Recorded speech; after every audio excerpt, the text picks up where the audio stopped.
Ezekiel chapter 27, beginning in verse 1. It says, "The word of the Lord came again unto me, saying, Now, thou son of man, take up a lamentation for Tyrus, and say unto Tyrus, O thou that art situate at the entry of the sea, which art a merchant of the people for many isles, thus saith the Lord God, O Tyrus, thou hast said, I am of perfect beauty. Thy borders are in the midst of the seas, thy builders have perfected thy beauty. They have made all thy shipboards of fir trees of Senir. They have taken cedars from Lebanon to make masts for thee. Of the oaks of Bashan have they made thine oars. The company of the Asherites have made thy benches of ivory, brought out from the isles of Chittim. Fine linen with broidered work from Egypt was that which thou spreadest forth to be thy sail. Blue and purple from the isles of Elisha was that which covered thee. The inhabitants of Zidon and Arvad were thy mariners. Thy wise men, O Tyrus, that were in thee were thy pilots. The ancients of Gabal and the wise men thereof were in thee, thy caulkers.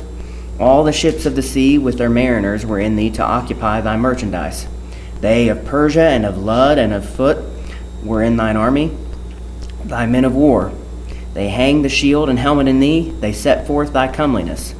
The men of Arvad with thine army were upon thy walls round about, and the Gamadins were in thy towers. They hanged their shields upon thy walls round about. They have made thy beauty perfect. Tarshish was thy merchant, by reason of the multitude of all kind of riches, with silver, iron, tin, and lead. They traded in thy fairs. Javan, Tubal, and Meshach, they were thy merchants.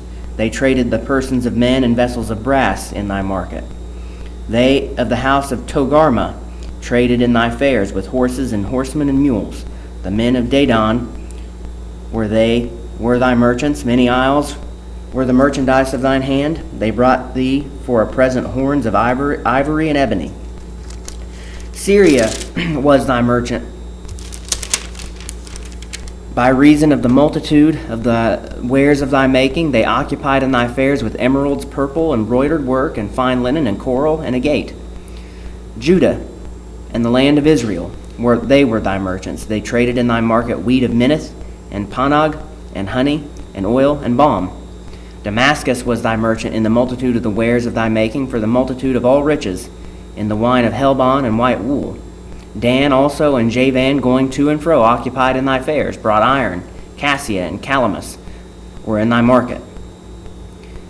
Dedan was thy merchant in precious clothes for chariots. Arabia and all the princes of Kedar, they occupied with thee in lambs and rams and goats.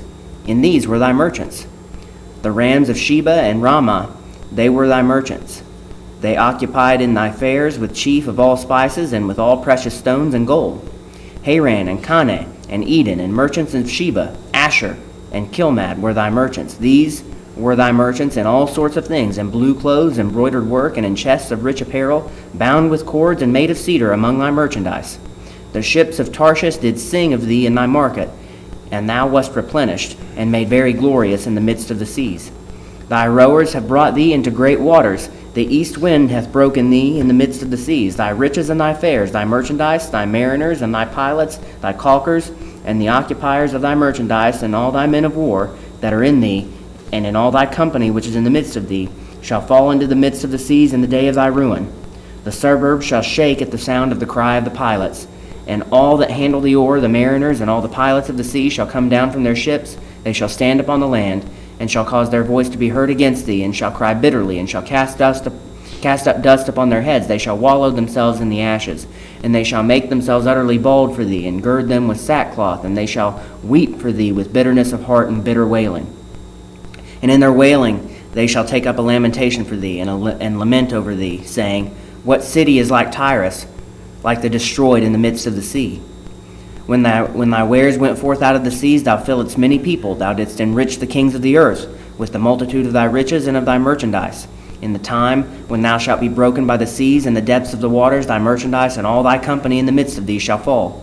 All the inhabitants of the isles shall be astonished at thee, and their kings shall be sore afraid. They shall be troubled in their countenance. The merchants among the people shall hiss at thee. Thou shalt be a terror, and never shalt be any more. So, last week when we went through chapter 26, we discussed this city of Tyre, this city of Canaanites, Phoenicians. They were a city of trade, and we discussed the judgment that would befall them.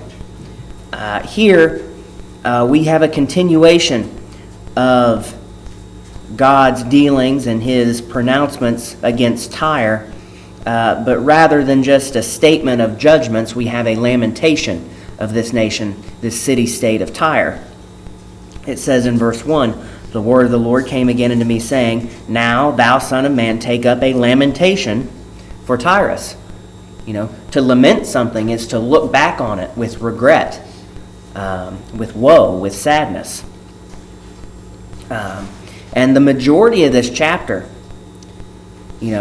seems to be very positive. The majority of this chapter is describing the glories of Tyre, the beauty of Tyre, the wealth of Tyre, the majesty, the strength of Tyre. It's when we get to the end of the chapter that we see that it all comes to naught.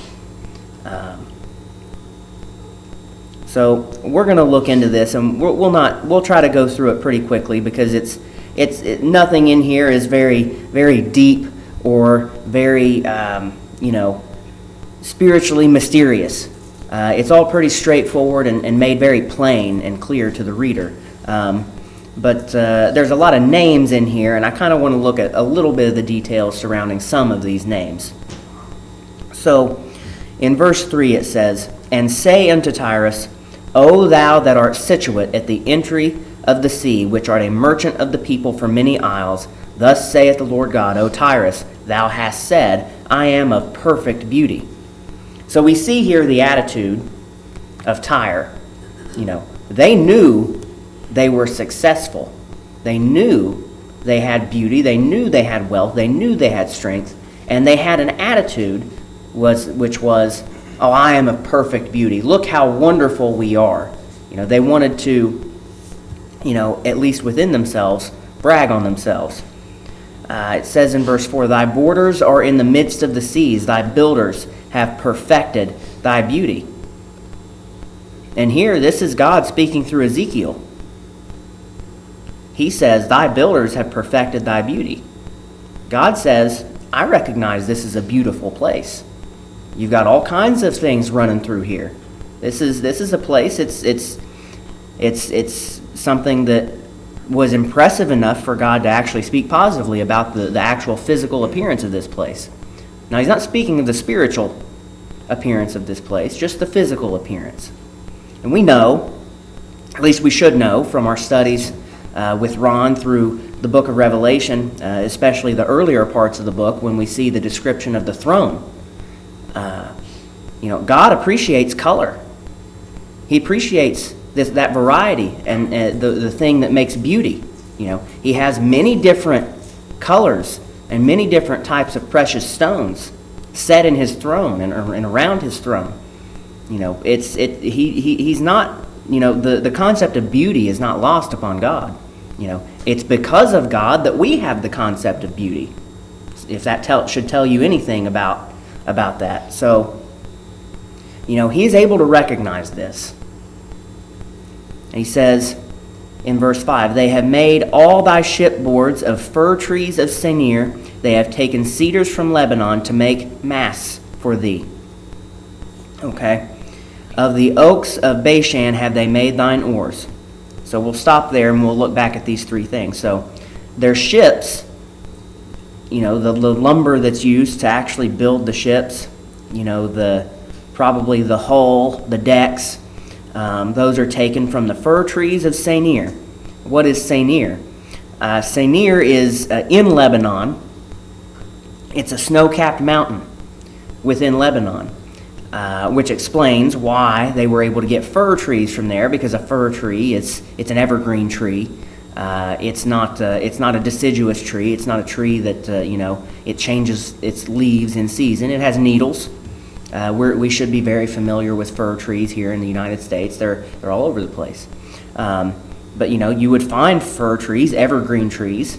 You find those in colder locations typically, or at higher altitudes. That's typically where you find them, unless somebody decides to take them and plant them somewhere else specifically. Naturally, where they grow is colder, higher up climates. So in Lebanon, there is a mountain. In today, we would know it as Mount Hermon. And that's where they would have got these trees from. And then, of course, we should all be very familiar with the fact that Lebanon was filled with these cedar trees. We should be aware of that, since last week we discussed how the temple was constructed with many different cedars from Lebanon due to the relationship between Solomon and the king of Tyre, and David and his previous relationship with the king of Tyre. So, and then it says, of the oaks of Bashan have they made thine oars. Now, Bashan was actually, a little bit further south and a little bit further east. Bashan was, you can read about that. They were known for their oaks, and that was a place where the Jews got many of their oak trees when they wanted oak lumber. It was from Bashan. And so that would have been as a result of trade between Tyre and the Jewish people. The people of Israel. So they have these different types of wood for different purposes. Anybody that's dealt with lumber or dealt with the industry of wood, that different types of trees, the wood has different consistencies. It's different strengths.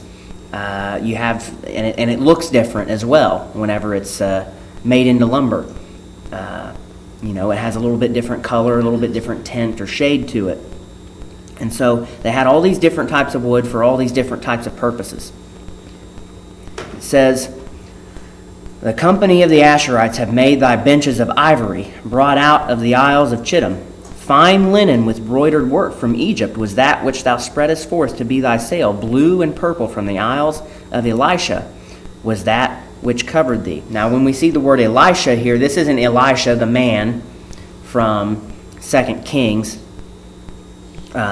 This is Elisha, one of the original, grandsons or great-grandsons of Noah. We're going to actually go back, and before we continue too far into chapter 27 of Ezekiel, we're going to see a lot of different names. And we're not going to know what those are unless we go back and we read them. So we're going to go back to Genesis chapter 10. All the way back to Genesis chapter 10. And we're just going to start reading in verse 1. And I'm going to go through this pretty quickly. We're not going to spend too much time discussing it, but we're just going to read through here. And I just want you to try to note some of these names in here because they're going to pop up again and again in Ezekiel chapter 27. So Genesis chapter 10, starting in verse 1, it says, Now these are the generations of the sons of Noah, Shem, Ham, and Japheth, and unto them were sons born after the flood. The sons of Japheth, Gomer, and Magog, and Madai, and Javan, and Tubal, and Meshech, and Tyrus. And the sons of Gomer, Ashkenaz, and Riphath, and Togarmah.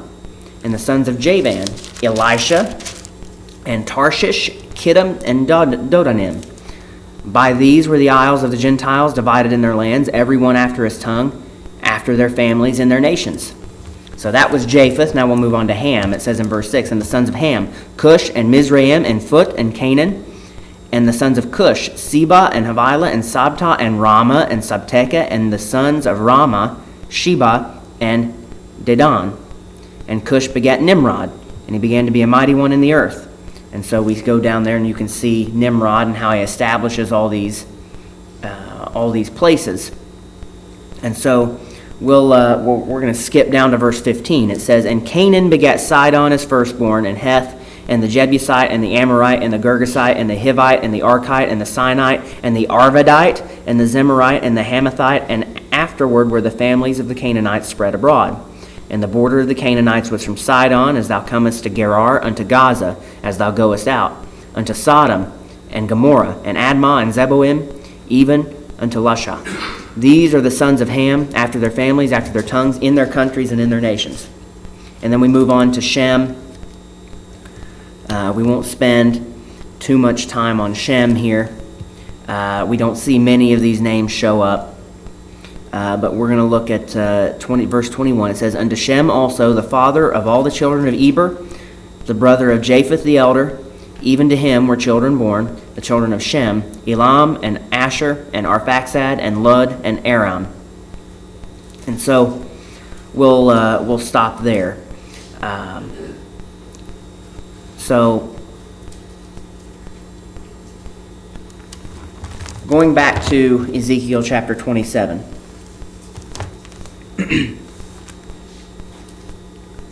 Verse 7. "Fine linen with broidered work from Egypt was that which thou spreadest forth to be thy sail. Blue and purple from the isles of Elisha was that which covered thee." We see Elisha there. Elisha showed back up in Genesis chapter 10.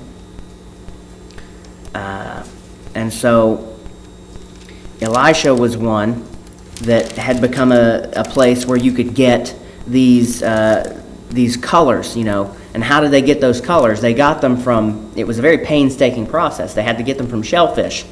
Typically the blue and the purple, those color dyes, it was a very painful not necessarily painful, but painstaking process in order to get this, because you had to extract it from these shellfish, and you had to have tens of thousands of them in order to get a decent amount of this dye. If you wanted something to be colored blue or to be colored purple, it took a very long time, which is why only the wealthy had these types of colors, because it was very difficult to get them. Nowadays, I'm wearing a blue polo shirt, and I'm not living in the laps of luxury. Ron, he's got a blue tie on. Your suit looks blue.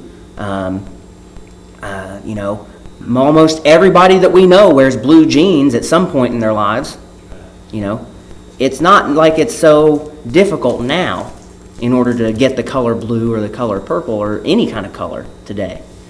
There's all kinds of wonderful processes that technology has allowed us to afford us the availability to have all this color. But back then it wasn't so. If you wanted the color, you had to find it somewhere existing in nature and get a hold of it and process it into a dye. And that took a lot of time. So Elisha here in Genesis chapter 10 verse 4, he's one of the sons of Javan, who was a son of Japheth. The majority of Japhethites, and before we go back into Ezekiel chapter 27, we'll kind of go through the three here. The majority of Japhethites, from what we understand, would have migrated from the area where Noah and his family were, which would have been in the Middle East, in the region of Mesopotamia, probably east of what is now today Israel, somewhere in there, probably around modern-day Iraq or Iran, somewhere, in the Middle East. They would have migrated up into the west. And so they probably, it was the Japhethites that would spawn the nations of the Greeks and the Romans and any of the European nations. Those would have been primarily Japhethites. And then you move on and we see Ham next. Ham, we saw, Canaan was a grandson of Ham. And Canaan was, the progenitor of the Canaanites, which lived along the eastern coast of the Mediterranean Sea. And then also they moved down into Africa. And so the Africans would have been Hamites. Egypt is a little bit different. Egypt is kind of a mixture of a whole bunch of different, Ham, Shem, and Japheth. There were a lot of them that went into Egypt. And so Egypt it's a very different nation compared to the rest of Africa. But then you have Shem. Shem's family kind of stayed, around where Noah was, and they would have also moved eastward. And so you can pretty safely say that pretty much, all of the eastern countries, China, Korea, most of India, not all of it, but, quite a bit of it, Japan, those are of Semitic descent all the way back. You wouldn't consider them a Semitic people, but they would have been of Semitic descent at one point in time. And so that's basically, our understanding biblically of how the world became repopulated after the flood. You had Japheth, which basically you might as well say Europe. Ham, you might as well say Africa. And Shem, you might as well say East Asia. So that's kind of a very simplistic understanding, but it's good enough to work off of as a primitive baseline for understanding placement of people and their descendants and their ancestors in Scripture. So we see here, this was Elisha in verse 7, and it says in verse 8, the inhabitants of Zidon and Arvad were thy mariners. Thy wise men, O Tyrus, that were in thee were thy pilots. And so we saw Arvad, or the Arvadites. We saw those mentioned. And those were mentioned in Genesis chapter 10, verse 18. Those were people from Ham. Remember Ham? Those were the Canaanites. And so Arvad was actually a kind of like how we discussed Tyre was a coastal city, and then they moved into an island there, and they kind of had an island city, and they had the coastal part, and then the coastal part would have been taken over by Nebuchadnezzar. And then everything then would have operated from their little island city. Arvad was already in existence as an island city, and it was kind of under the control or under the influence of Tyre. So they were also Canaanites there. We already have talked about Zidon here in verse 8, Zidon or Sidon. That was kind of the city that was the forerunner of Tyre, and then eventually Tyre kind of outgrew it and then became the primary influence over Zidon. It says in verse 9, the ancients of Gebal and thy wise men were in thee, thy caulkers. All the ships of the sea with thy mariners were in thee to occupy thy merchandise. They of Persia and of Lud and of Phut were in thine army. Thy men of war, they hang the shield and helmet in thee. They set forth thy comeliness. Thy men of Arvad were with thine army were upon thy walls round about, and the Gammadims were in thy towers. They hang their shields upon thy walls round about. They have made thy beauty perfect. And so we see here they've got these wise men. They've got these craftsmen here from Gebal. I haven't done too much studying about Gebal. We're not going to spend much time on them. But we see in verse 10, they of Persia and of Lud and of Phut were in thine army. Thy men of war, they hang the shield and helmet in thee, they set forth thy comeliness. So we know Persia.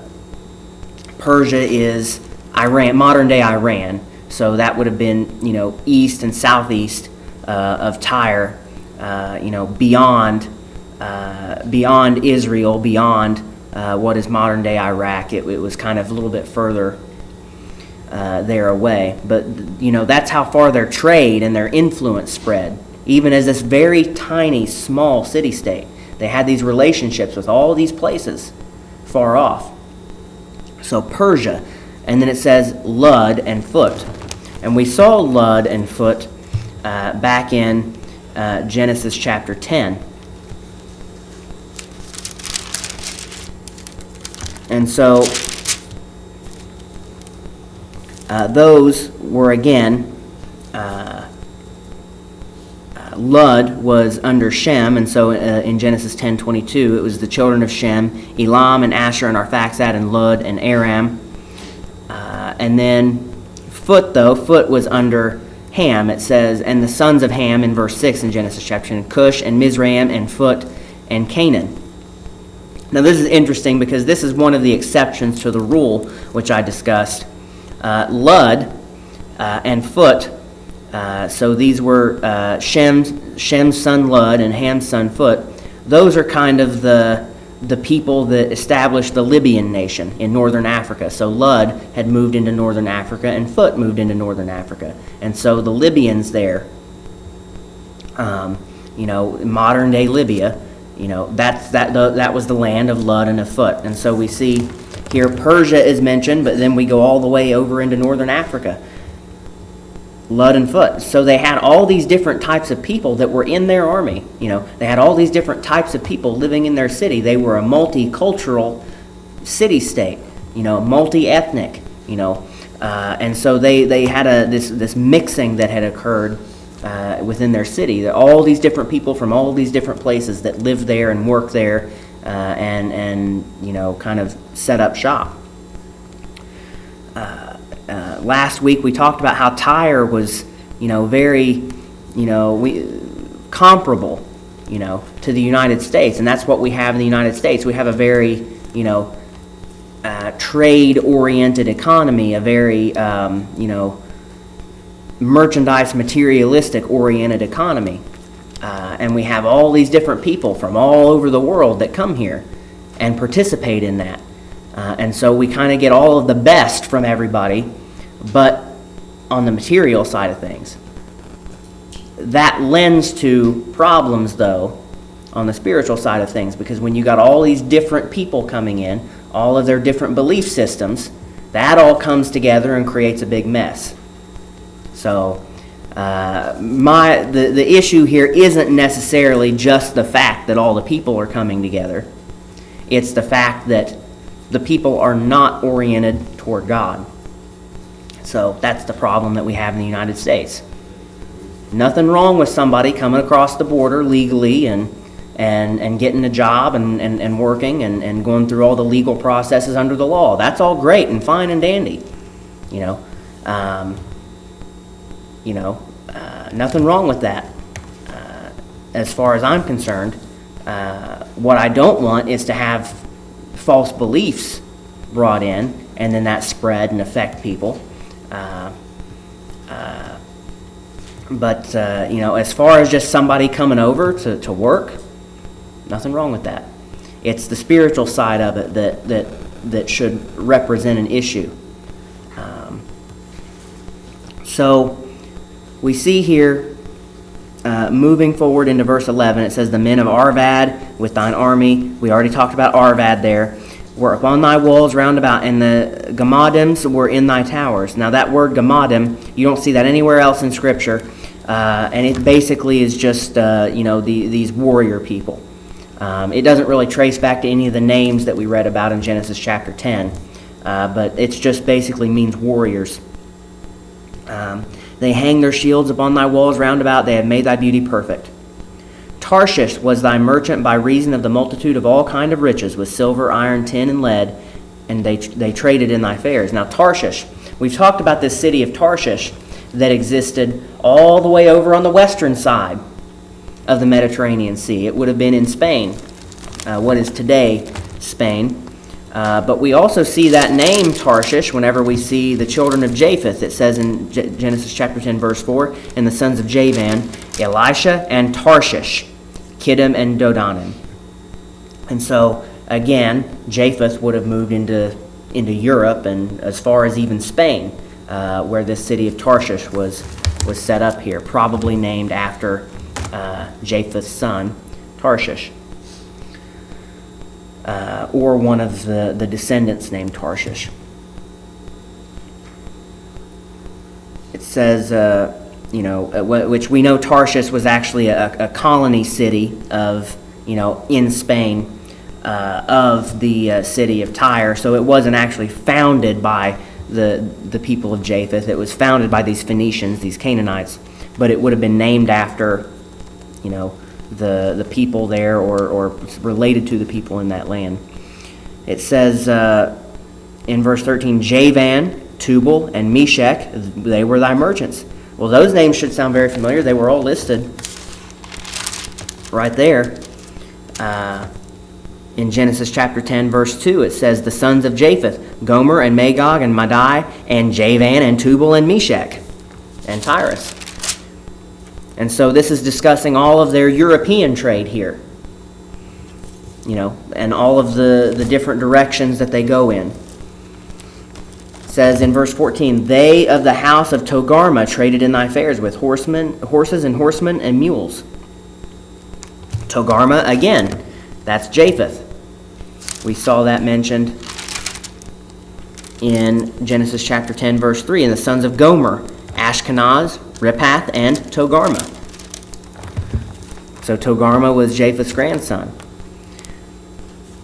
We see moving forward here in verse 15, the men of Dedan were thy merchants, many isles were the merchandise of thine hand. They brought thee for a present horns of ivory and ebony.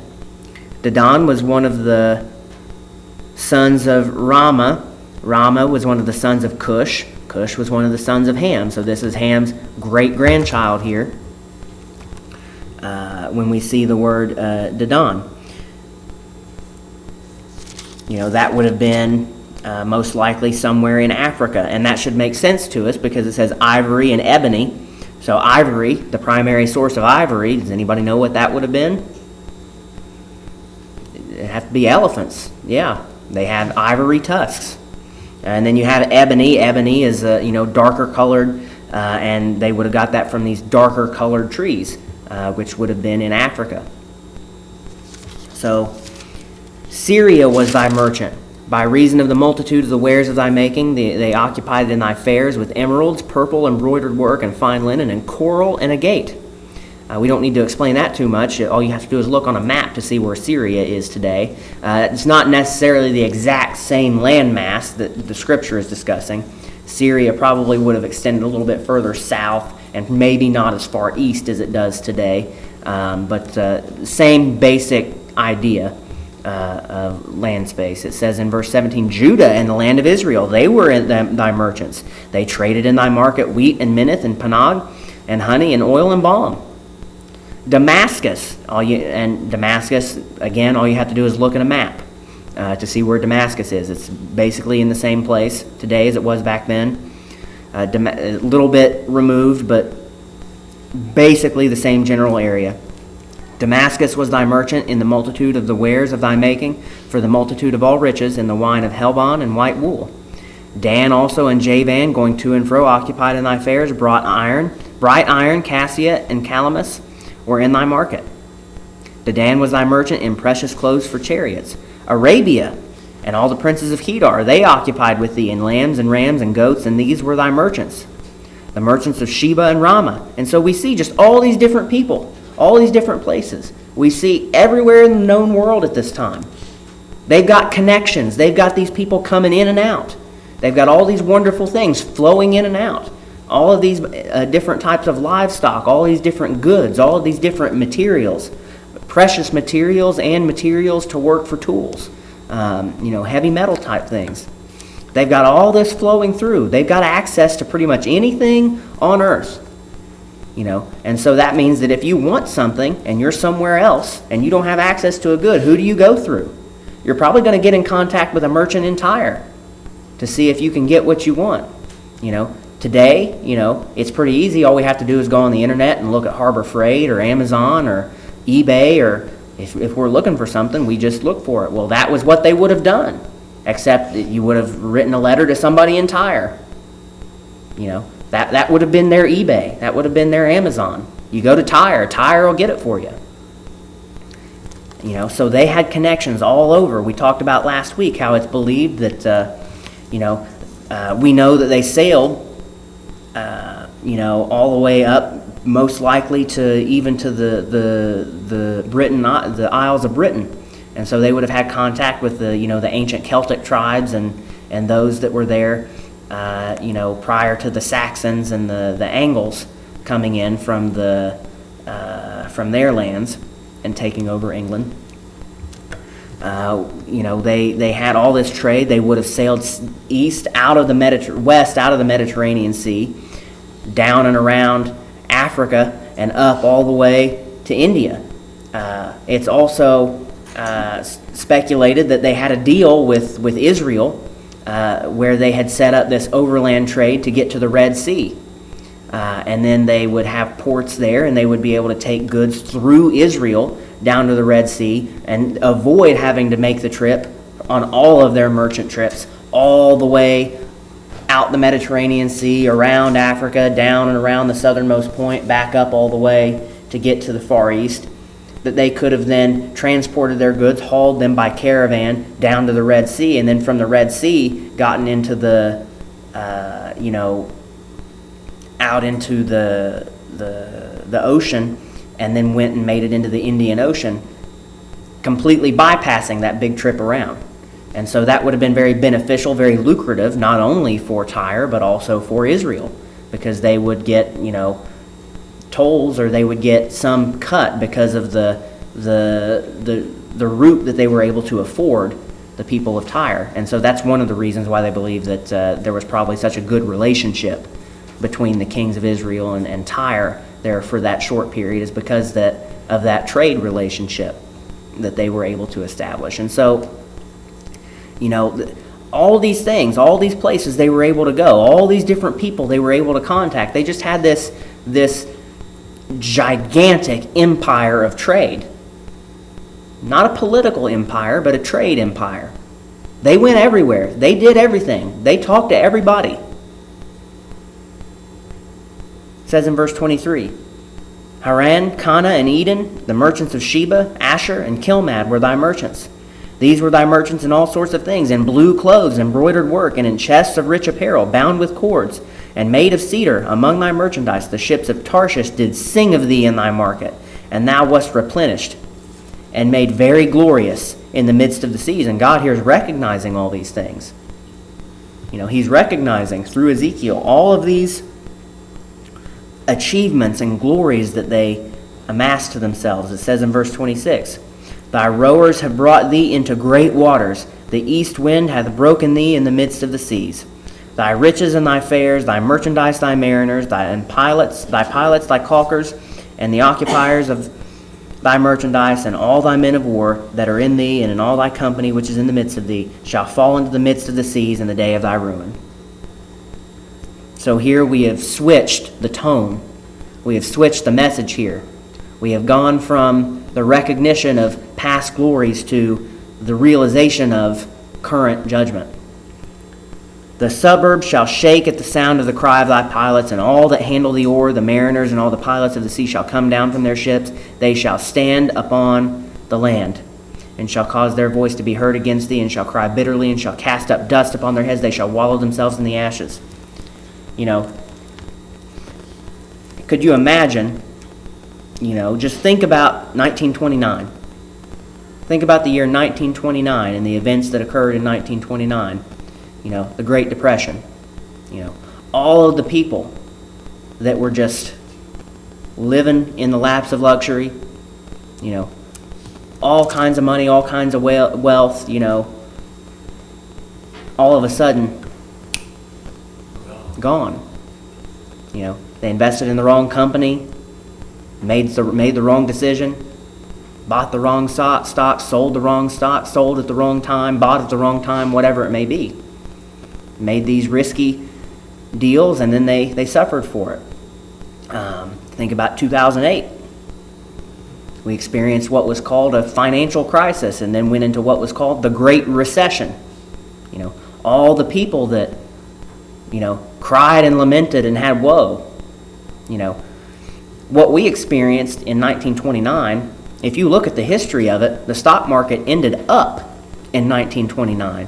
Even after the events of the Great Depression, even after the Great Crash, they ended up at the end of the year compared to where they were at the beginning of the year. Most people don't know that.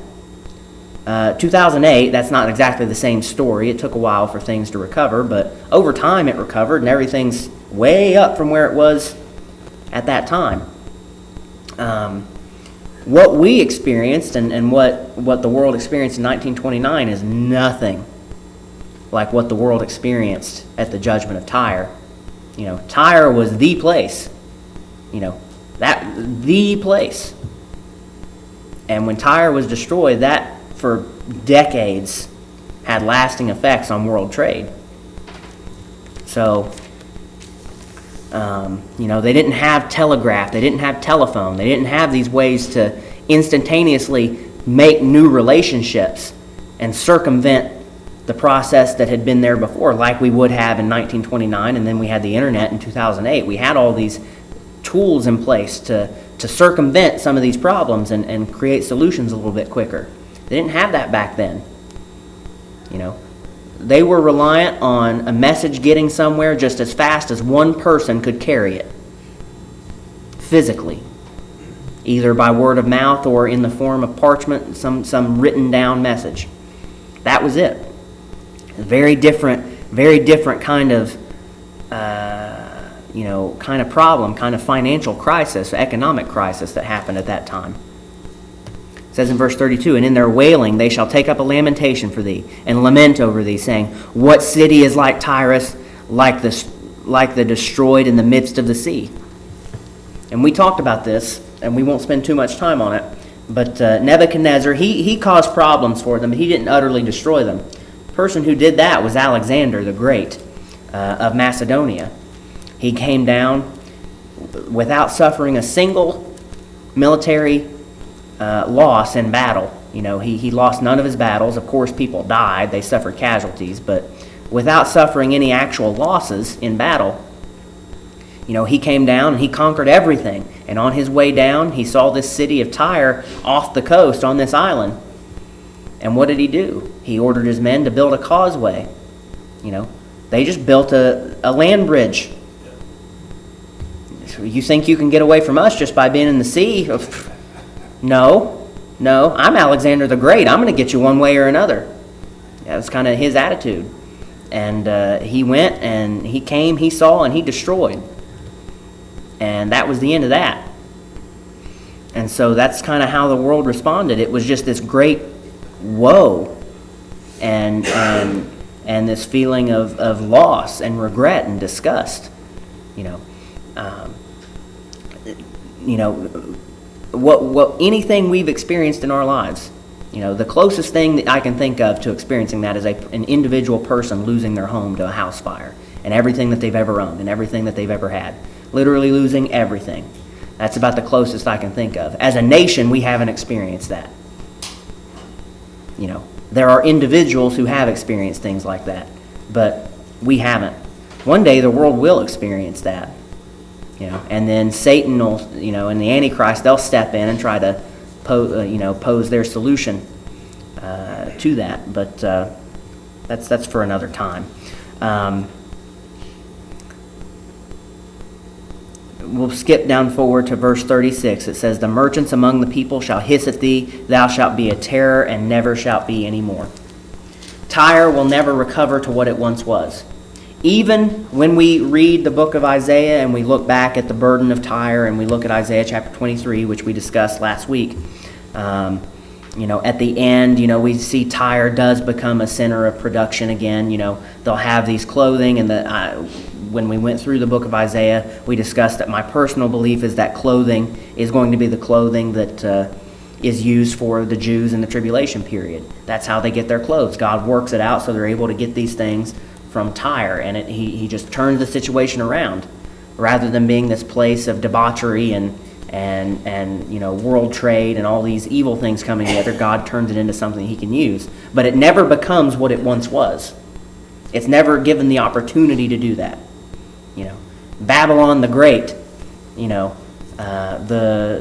whore of Babylon, takes that role as the trade center for the entire world. So, anyway, that's Ezekiel chapter 27. Like I said, that was a lament. Chapter 28, we will also be focusing on Tyre, but we'll be focusing on the spiritual power behind Tyre rather than the actual literal nation itself. And if you want a spoiler, the spiritual power behind Tyre, we know that nations, there are princes and principalities throughout the earth. We know there are those types of things. God has his angels in place, and then Satan also has his angels in place as well.